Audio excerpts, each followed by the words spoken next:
ছোটবেলায় স্কুলে যাওয়ার আগে সবথেকে পছন্দের খাবার কিন্তু ছিল এই গরম গরম ডাল পাতুরি আর মাছ ভাজা।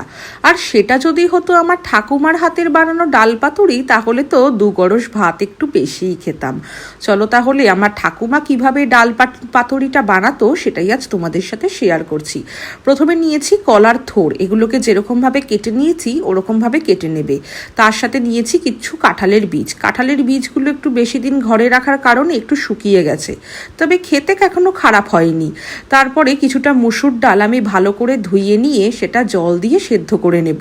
তার মধ্যেই দিয়ে দেব কাঁঠালের বীজগুলো। আসলে কাঁঠালের বীজগুলো আগে দিয়ে দেব, তার কারণ এটা একটু সিদ্ধ হতে সময় লাগবে।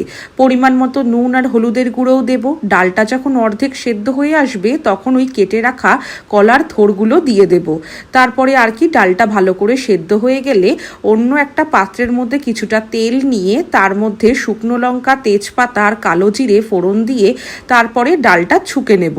তারপরে আর কি নুন মিষ্টিটা নিজেদের আন্দাজ মতো দিয়ে একটা গরম গরম মাছ ভাজা নিয়ে বসে পড়ো। দেখবে অন্য কোনো আইটেম আর ছুঁয়েও দেখতে হবে না। এই যেন একেবারে স্বর্গীয় অনুভূতি।